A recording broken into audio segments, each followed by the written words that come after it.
Today we're going to begin by talking about the Eichmann problem, and we're going to start at the end.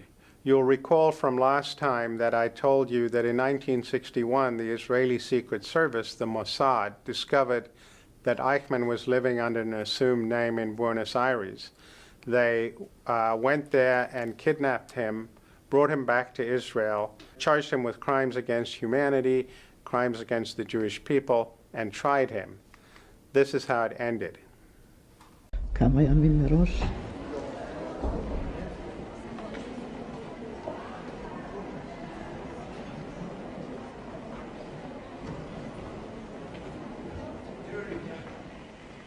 אפילו מצאנו שהנאשם פעל מתוך ציות עיוור, כטענתו.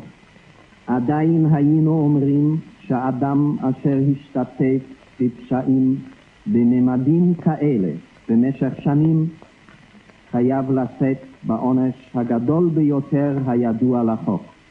בית משפט זה דן את אדולף אייכמן למיתה. So there it is. Adolf Eichmann was sentenced to death in Jerusalem, and he was then executed. But that doesn't really get us much of a sense of who this man was. So who was he? How would you characterize Eichmann? He was a concentration camp or transportation logistics manager. Okay. Do you think he designed the final solution? Was he one of the people who came up with the idea for what was going to be done with the Jews? I don't believe so. Yeah, he was an implementer rather than a designer of the so-called final solution. But what kind of a person was he? What struck you in thinking about him, reading? What kind of a human being was he? Well, first, he looked like anyone we know. So this is the first that comes up about him. But then what is really uncomfortable about him is that you ask how didn't he question his actions? Okay, let's put that off to one side for a minute and start with the first thing you said. He looked like he could be anyone. He could be your uncle. He could be the man next door. He didn't look like an evil genius or a monster, right? He was just like everybody else, trying to get along in life. You guys are students. You want to get an A. He wanted to get an A. He wanted to please his superiors. He wanted them to think that he was doing well. This is a very important notion, and in Arendt's book on the Eichmann trial, she came up with the phrase, the banality of evil. Part of what I think unnerves people about Eichmann is that he doesn't seem that different from any of us, right? So that brings me to the question, what is it that made you most uncomfortable about his actions? You had already started to say that he didn't question authority. You want to elaborate a little bit about that? Well, I think it was important, at least from where I stand, to question what kind of action my act is producing. Is it producing harm or not? So it seems that he didn't ask this question at all. And I feel that he had this obligation to do so. So notice that one of the most often quoted sentences attributed to him was that he had absolutely no interest in the purpose, in what he was doing. He said it wouldn't have made any difference to him if he was transporting mental patients or indeed armaments or military parts. He wanted to do as good a job as possible without any reference to the purpose. He wanted to be a good manager without reference to what he was managing. And that's another important theme we're going to explore in the course, this idea that you can separate means from ends, that it makes sense to talk about being a good manager without reference to what you are managing. Anything make you uncomfortable about this man? I mean, I think it's exactly what you said. Just to reiterate, I mean, he completely separated during the trial what he did from what it meant. And he didn't feel the slightest responsibility to considering that even after the fact. So another way of putting it would be to say he didn't make any moral judgment of his own. He seemed to have no moral compass which drove his own actions, and so it didn't even occur to him that he should perhaps question the authority that he was being asked to obey and to help in pursue its own goals. He didn't ask any moral questions about the rightness of what he was doing. Now, let's think a little bit about what the Israeli government did. As I indicated to you, they found out where he was living. They went and grabbed him, brought him back to Israel, passed laws to try him by, including a death penalty, and then tried him and executed him. What, if anything, makes you uncomfortable about what they did? Well, the whole procedure, and it seems that the Israeli government was making up the rules as they go, and this is what makes me feel uncomfortable. They made up the rules as they went. That certainly, there's some truth to that. After all, the state of Israel had not even existed in the 1940s when he committed his crimes.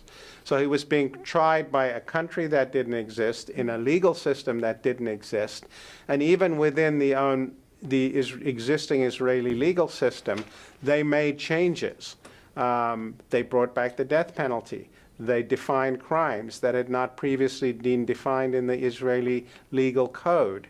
That is, they didn't give him what Americans think of as due process in his criminal trial. Anything else? Anything make you uncomfortable about them and what they did? Not only did the judicial system really exceed its authority, but they went to a South American country, basically kidnapped him, and didn't go through any of the appropriate channels that would be there at the time. Now, why do you think they did that? Well, they probably thought that they wouldn't be able to get him in any other way. Why wouldn't they be able to get him in any other way? Argentina probably wouldn't have extradited him. That's right. Not only would Argentina probably not have extradited him, the moment he became alerted to the fact that Israel knew that he was living there, he would have disappeared. He'd have gone underground. At that time, in the 1950s and 60s, there were literally dozens, maybe even scores, of Nazis or former Nazis all over Latin America living under assumed names. So he would have simply disappeared. So they made the judgment that unless they acted, he was going to get away.